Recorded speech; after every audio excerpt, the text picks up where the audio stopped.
Well, we kick off with community news with none other than us right here at BronxNet. The BronxNet team embarked on a journey to Albany advocating for the significance of community media.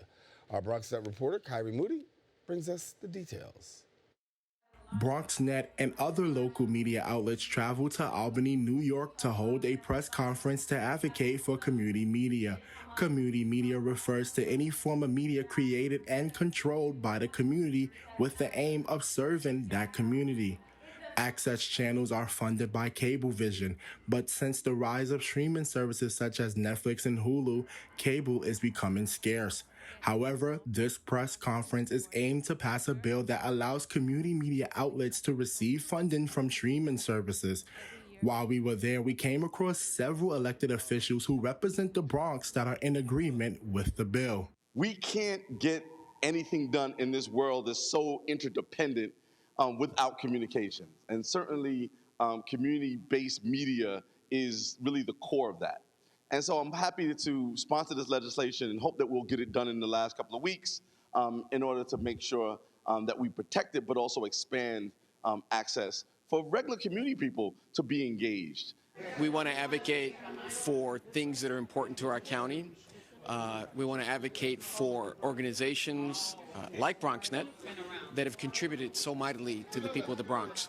I can tell you that no other media outlet discusses local issues, policy, gives information about elected leaders in the county like BronxNet. So it's ever important for the state to put funding in to back that up, because organizations like BronxNet, like you guys, put on such amazing programming, not just about the Bronx, but it's run by and made by people from the Bronx, from our neighborhoods. BronxNet specifically does an incredible job of making sure that our community is informed on the issues that matter. And so when we're talking about funding media at large, especially local community-driven and community-focused media, it's critically important because we know that places like the South Bronx are facing all kinds of issues, and we have people out there working toward solutions, working toward creating opportunities, but we need our community members to have access to that information. Here's a little history on BronxNet television. BronxNet is a public, educational, and government access cable television network in the Bronx, airing on multiple Cablevision and Verizon Fios channels. BronxNet is located on the campus of Lehman College, BronxNet East and the Mercy College campus, and a new media and technology studio at La Central in the South Bronx.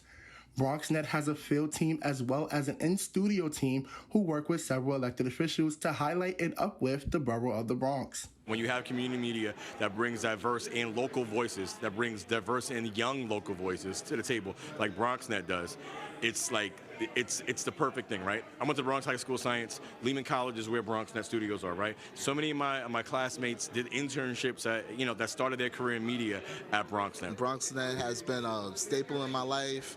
It has given me the passion to really look at my home and look at myself and taking ownership of just looking at life and being a part of something greater than yourself. It's something that is dear to my heart and to home because, I am from the boogie down Bronx, and everybody knows that in the Bronx, our youth and our schools and everything in the Bronx that we get, we have to fight for it. I think it's important for people in our communities to be able to get information that they would not get from regular television, from the nightly news shows, because they cover things on a citywide basis, on a national basis, and I want people in the Bronx to be able to know what's going on in the Bronx, and they get that from community media. Enjoyed coming onto BronxNet to share with Bronxites what's going on in the world of government. You guys do a great service to the city of New York, to the communities within that city, and really for the entire state of New York, telling the residents firsthand what's happening out there. As the elected officials mentioned, BronxNet has so much to offer for the community of the Bronx. To find out more about us, you can go to our website, www.bronxnet.org, and also join the fight to keep community media on air. For BronxNet, This is Kyrie Moody.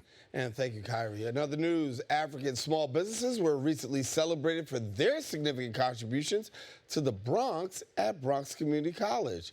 Our BronxNet reporter, Jonathan Calixto, has a story. African-owned businesses have contributed to the Bronx both culturally and economically, and today Bronxites will get to experience the flavors of Africa here at Bronx Community College.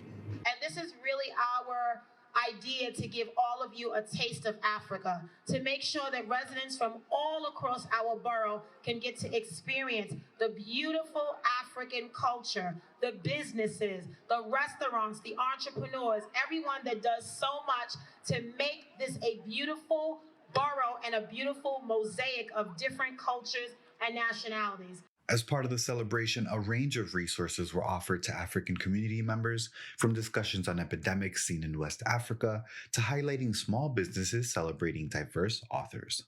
This event really means a lot to me in the sense that our program is actually talking about hepatitis B among West African community, in which a lot of us do not understand what hepatitis B is, and also a lot of them have never tested for it. You know, being able to come back to the neighborhood and seeing that we have like an Africa Day and representing our culture is so important. I'm just glad that I heard about it in time.